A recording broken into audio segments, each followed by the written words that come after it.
नमस्कार, शहरनामा में आपके साथ मैं हूं श्वेता। इस त्रिपाठी लखनऊ के बख्शी का तालाब इलाके में एक रिटायर्ड टीचर की धारदार हथियार से हत्या कर दी गई है। इस मामले में पुलिस जांच कर रही है। तो बड़ी खबर लखनऊ से मिल रही है, जहां पर बख्शी का तालाब इलाके में एक रिटायर्ड टीचर की धारदार हथियार से हत्या कर दी गई है। इस मामले में पुलिस जांच कर रही है। नीरज मिश्रा जी मीडिया संवाददाता हमारे साथ है। नीरज, ये बताइए कि क्या कुछ पूरा मामला है और परिजन क्या कुछ बता पा रहे हैं? क्या किसी से रंजिश थी और एक तरीके से हथियारों के बारे में कुछ पता लग पा रहा है? ये देखिए, बख्शी के तालाब का इलाका का पूरा मामला है। यहाँ इंदौर बात जो रिटायर्ड अध्यापक है शाकिर अली, इनकी हत्या की गई है। बताया जा रहा है ये सुबह शौच के लिए गए थे, उसके बाद ये वापस नहीं लौटे। तो ये माना जा रहा है कि इनकी धारदार हथियार से हत्या की गई है। काफी ब्लड निकला है। पुलिस को जब इस बात की जानकारी दी गई तो पुलिस मौके पर पहुंच गई है और कुछ नामजद लोग हैं इलाके के, उनको जो परिजन है इन्होंने नामजद किया है, FIR दर्ज कराई है। पुलिस अब जो नामजद वो है उनको पकड़ने का प्रयास कर रही है। ये गांव के ही लोग हैं बताया जा रहा है। फिलहाल अभी वो पकड़ से बाहर। अच्छा, ये बताइए नीरज, आप बता रहे हैं कि नामजद लोग कुछ ऐसे हैं जिनको एक तरीके से नामजद कराया गया है परिवार के लोगों की तरफ से। क्या किस तरह का कोई विवाद चल रहा था? जी, इनका कुछ कोई विवाद जमीन को लेके बताया जा रहा है, चल रहा था आस पड़ोस में। तो लेकिन अभी ये बात तय नहीं हो पा रही कि या क्या यही मामला है, चूंकि इस हत्या को किसी ने देखा नहीं और काफी देर बाद पता चली है। चूंकि वो घर नहीं लौटे, उसके बाद उनकी खोजबीन हुई, तब जाके पता चला कि जो इंदौराबाद का इलाका है वहाँ पर इनका शव पड़ा है। फिलहाल पुलिस ने शव को कब्जे में ले लिया है और पूरे मामले की जाँच में जुटी हुई है। चलिए, पूरी जानकारी देने के लिए बहुत बहुत धन्यवाद। तो जालौर में बीजेपी नेताओं ने किसानों को मुआवजा दिलाने की मांग को लेकर GM का घेराव किया और मीटिंग हॉल में घुसकर जमकर नारेबाजी की। किसानों ने कर्ज माफ करने की भी मांग की है। तो बड़ी खबर इस वक्त, जालौर में बीजेपी नेताओं ने किसानों को मुआवजा दिलाने की मांग को लेकर DM का घेराव किया और मीटिंग हॉल में घुसकर जमकर नारेबाजी की। किसानों ने कर्ज माफ करने की मांग भी की है।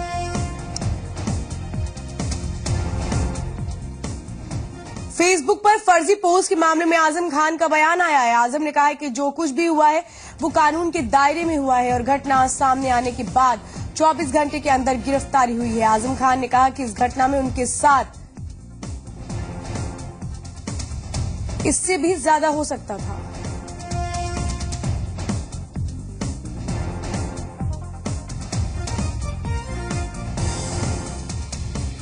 कानून सख्ती से लागू होता है और आपने देखा 24 घंटे के अंदर गिरफ्तारी हो गई और हमने मालूम भी कर लिया। हम इस बात की जानकारी भी रखते हैं कि क्या हो रहा है फेसबुक पर। इससे पहले भी एक वाकया हुआ जिससे मुख्यमंत्री जी, माननीय नेताजी और हमारे लिए जिस तरह का हुआ, वो भी आपने देखा। वो भी हम नहीं पकड़ा था, ये भी हम नहीं पकड़ा है। इससे तो हम आपकी मदद कर रहे हैं। कल ही आपके साथ भी हो सकता है, इससे ज्यादा गंभीर हो सकता है। तो आप चाहते हैं कि कानून कमजोर हो।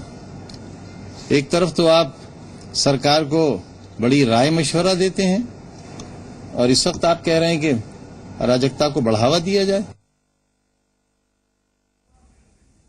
तो इधर BSP नेता स्वामी प्रसाद मौर्य ने आरोपी के नाबालिग होने को लेकर जेल न भेजने की बात कही है। आजम खान साहब सपा सरकार के वरिष्ठ मंत्री हैं। जब उनकी भैंस की चोरी का खुलासा 12 घंटे के अंदर हो जाता है तो स्वाभाविक है कि फेसबुक पर कमेंट करने वाले उस छात्र की दुर्गति सरकार में होनी तय है। यदि उसने कोई आपत्तिजनक फेसबुक के माध्यम से बातें रखी हैं तो उसको इस बात के लिए चेतावनी तो जरूर मिलनी चाहिए। लेकिन यदि नाबालिग और नादान बच्चा है तो उसको जेल की सलाखों में भेजने से बचना चाहिए। तो फर्जी पोस्ट मामले पर कांग्रेस नेता प्रदीप माथुर ने कहा है कि आजम खुद नवाब हैं और उन्होंने रामपुर के नवाबों को पीछे छोड़ दिया है। देखिए, आपको पता है कि आजम खान जी बड़े तुनक मिजाज व्यक्ति हैं।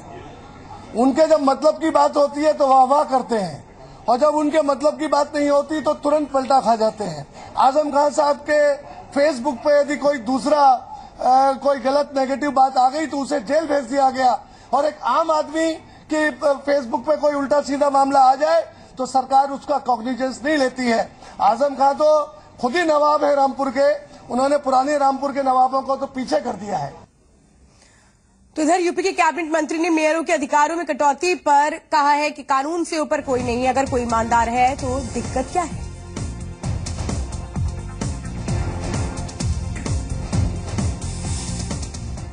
हमारा कहना यह है कि अगर कोई भी मेयर ईमानदार हैं, देखिए जो भारत सरकार पैसा देती है राज्य सरकार को उसका जवाब देना होता है। हमें कहाँ धन खर्च किया, जब तक ये सर्टिफिकेट हमारे यहाँ से जारी न हो उस तक अगली किस्त नहीं मिलती है। तो जो पैसा नगर निगमों को दिया जाता है उसका हिसाब अगर नगर निगम नहीं देंगे तो सरकार की तरफ से ये कोताही हो रही थी। ये कानून अब तक अनदेखा था और एक लंबे अरसे तक एक अनदेखा कानून काम करता रहा। अब अगर इसमें बदलाव किया गया है या इसे सही किया गया है, भारतीय जनता पार्टी का ये कहना कि ये जनता से चुनकर आते हैं, तो क्या विधायक जनता से चुनकर नहीं आते हैं, जिनमें से 2 विधायक बर्खास्त हो गए। तो इधर बीजेपी ने अब यूपी में अति पिछड़ा वर्ग को लुभाने की तैयारी शुरू कर दी और इसी सिलसिले में पार्टी अध्यक्ष अमित शाह वाराणसी में 22 मार्च को राजभर समाज के कार्यक्रम में शामिल होंगे। एसपी के पूर्व मंत्री अनिल राजभर इस कार्यक्रम के आयोजक हैं।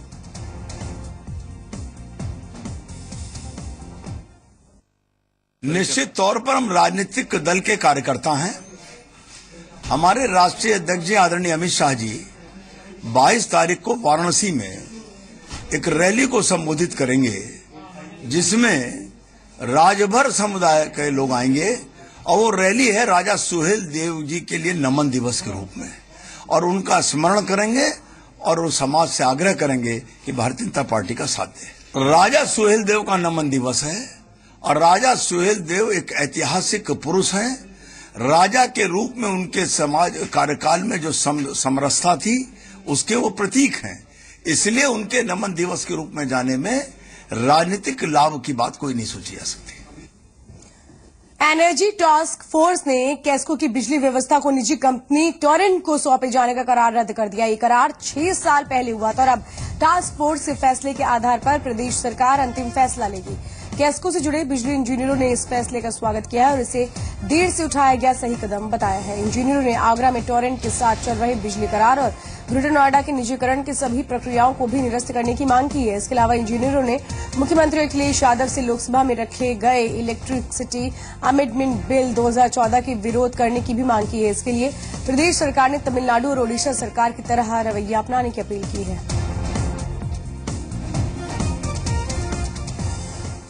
लखनऊ में यूपी पुलिस एसोसिएशन के सदस्यों ने आज इलाहाबाद वकील हत्या में गिरफ्तार दारोगा शैलेंद्र सिंह के समर्थन में एक दिन का उपवास रखा। इसके साथ ही घायल सिपाही के उचित इलाज की मांग की। एसोसिएशन के अध्यक्ष सुबोध यादव ने कहा है कि सरकार वोट बैंक की राजनीति के कारण पुलिस के साथ सौतेला व्यवहार कर रही है और सरकार के इस कदम से अपराधियों के हौसले बढ़ेंगे। उन्होंने कहा कि यूपी पुलिस एसोसिएशन आगे भी आंदोलन जारी रखेगी।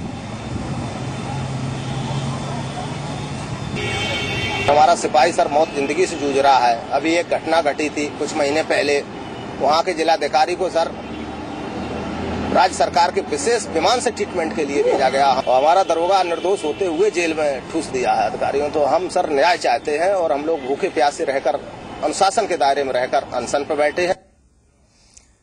चंदौली से एक बड़ी खबर आ रही है। यहाँ पर एआरटीओ दफ्तर पर डीएम और एसपी ने छापेमारी किया। अवैध वसूली की शिकायत मिलने के बाद छापेमारी की गई, जिसमें 1 लाख रुपए से ज्यादा कैश बरामद हुआ है।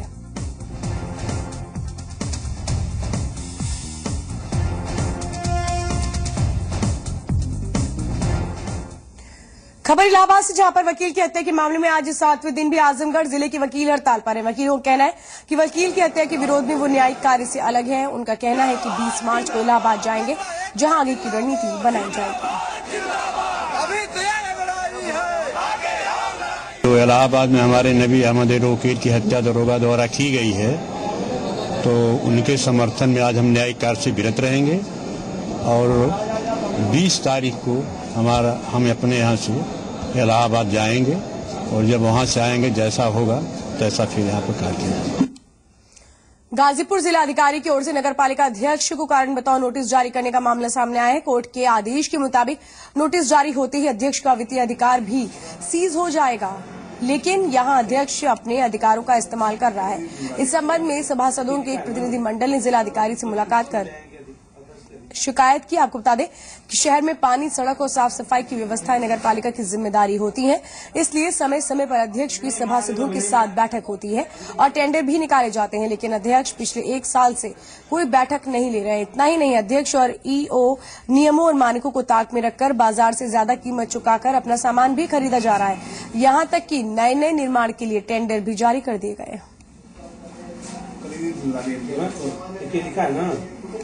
सबसे पहली और महत्वपूर्ण शिकायत मेरी ये है कि नगरपालिका बोर्ड की बैठक गत 1 वर्ष से ज्यादा हो चुकी है, जिससे नगरपालिका का कार्य बाधित है। यदि बोर्ड की बैठक ही नहीं होगी तो हम सभासदगण किससे कहने जाएंगे कि कहां पर क्या हो रहा है। भ्रष्टाचार को लेकर के हमने शिकायत किया था। जो गरीबों जो कर्मचारियों का वर्दी है, शासनादेश है कि 500 कुछ रुपए की वर्दी होनी चाहिए।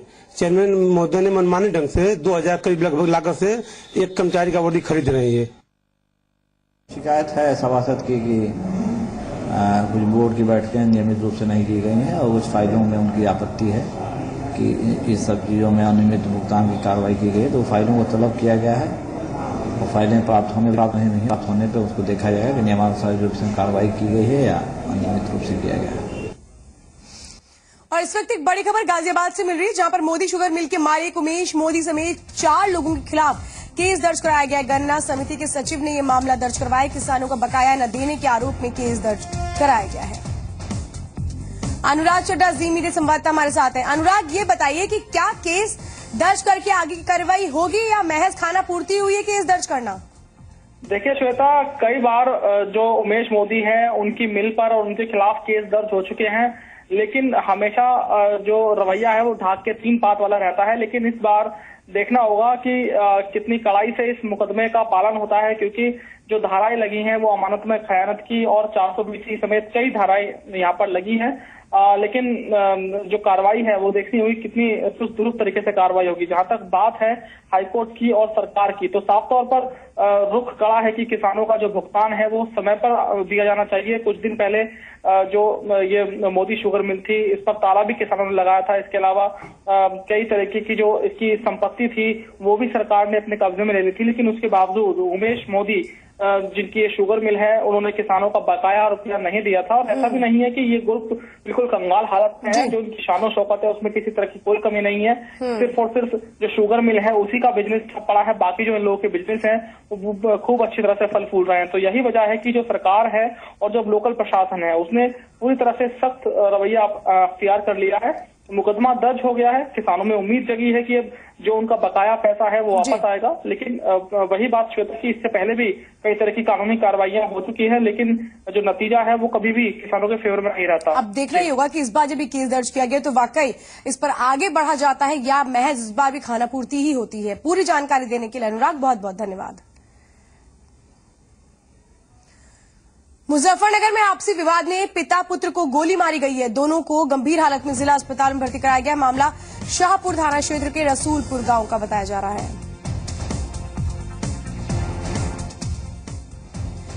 खबर बागपत से, जहां पर छात्र नेता बसंत तोमर के घर अज्ञात हमलावरों ने ताबड़तोड़ फायरिंग की। मामला बड़ौद कोतवाली के मधुबन कॉलोनी का है। जिस वक्त फायरिंग हुई बसंत तोमर घर पर नहीं था। घर में मौजूद बाकी लोग अंदर थे, जिसकी वजह से कोई घायल नहीं हुआ। जानकारी के मुताबिक छात्र नेता की 2 दिन पहले कचहरी में दूसरे पक्ष से मारपीट हुई थी। आरएलडी नेता जयंत चौधरी के स्वागत को लेकर दोनों पक्षों में विवाद हुआ था। फायरिंग की वारदात को उसी झगड़े से जोड़कर देखा जा रहा है।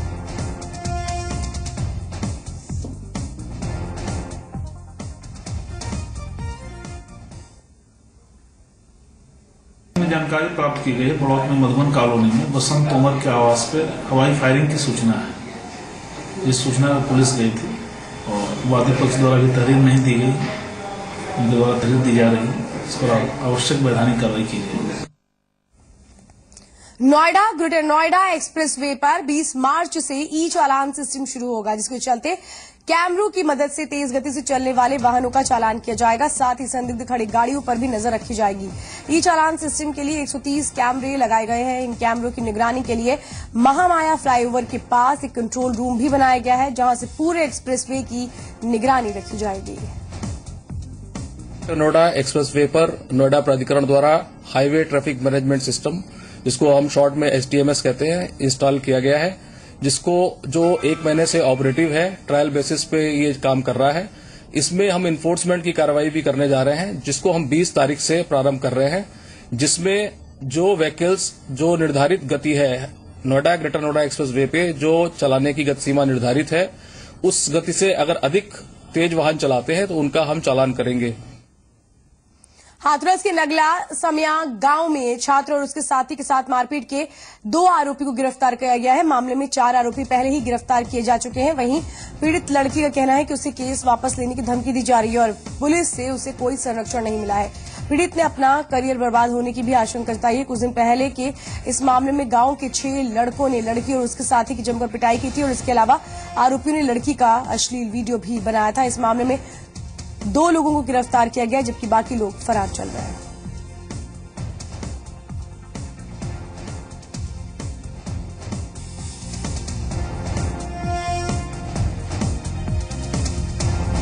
तो इस पूरे मामले में आपको बता दें कि 6 आरोपी जिनमें से पहले 4 लोगों को गिरफ्तार किया गया और अब 2 और आरोपियों को गिरफ्तार किया जा चुका है, यानी कि सभी आरोपियों को इस मामले में गिरफ्तार कर लिया गया है। बेमौसम बारिश में फसल बर्बाद होने के बाद एक और किसान ने खुदकुशी कर ली है। इटावा के भरतना ब्लॉक के मुथैया गांव के रहने वाले जागेश्वर दयाल ने कुएं में कूदकर अपनी जिंदगी खत्म कर ली। बारिश और ओले गिरने की वजह से किसान की पूरी तरह फसल बर्बाद हो गई, जिससे उसने अपनी जिंदगी को ही खत्म करना बेहतर समझ लिया। इधर इटावा में यमुना नदी के किनारे ग्वालियर रोड पर एक शव पड़ा मिला। यहां ये इलाका एकदिल थाना क्षेत्र के अंतर्गत आता है। लोगों ने इसकी सूचना पुलिस को दी। मौके पर पहुंची पुलिस ने शव को पोस्टमार्टम के लिए भेज दिया और जांच में जुट गई है। अभी तक शव की पहचान नहीं हो पाई है। पुलिस का कहना है कि हत्या करके शव को यहां पर फेंक दिया गया। वहीं शव पर 2 गोलियों के निशान भी मिले हैं। एक युवक है, इसकी उम्र लगभग 30 से 35 वर्ष की लग रही है और ग्वालियर बाईपास थाना क्षेत्र एकदिल में इसकी डेड बॉडी आज सुबह मिली है। और देखने से तो अभी ऐसा लग रहा है कि कहीं घटना करने के बाद लाके यहाँ पर डाली गई, क्योंकि यहाँ पर खींचने अपनी चेत का तो लग नहीं रहा कि पता नहीं कौन कैसे डाल गया इसको, और ये बाहर का ही बंदा लग रहा है। एक बड़ी खबर लखनऊ से आ रही है, जहां पर मेडिकल कॉलेज में एक हार्ट पेशेंट की मौत हो गई। परिजनों ने डॉक्टर्स पर लापरवाही का आरोप लगाया है। आरोप है कि पर्चा बनाने के 24 घंटे बाद भी मरीज को भर्ती नहीं किया गया। साफ तौर पर लापरवाही का मामला देखने को आ रहा है, क्योंकि यहां पर बताया जा रहा है कि 24 घंटे बाद तक एक तरह से एडमिशन पेपर्स बन गए, लेकिन फिर भी दाखिला नहीं मिला।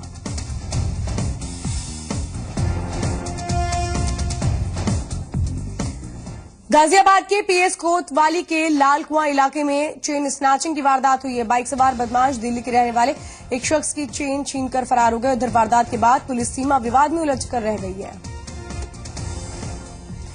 तो अब इस मामले को पहले सुलझाया जा रहा है कि ये गाजियाबाद इस पूरे मामले को पुलिस हैंडल करे या फिर दिल्ली की पुलिस हैंडल करे।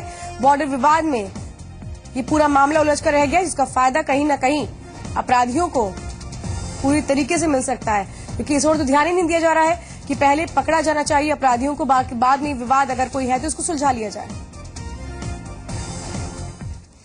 प्रतापगढ़ में हाई टेंशन तार गिरने से एक शख्स की मौत हो गई है। हादसे में 2 लोग गंभीर रूप से झुलस गए हैं। मामला जेतावर कोतवाली के बिकारा गांव का है।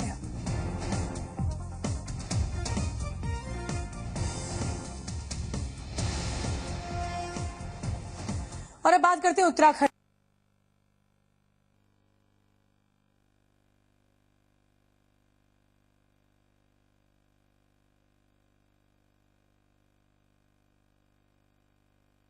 ट्रेन से कटकर कई लोगों की यहां पर मौत हो चुकी है। बड़ी खबर इस वक्त हरिद्वार से आ रही है।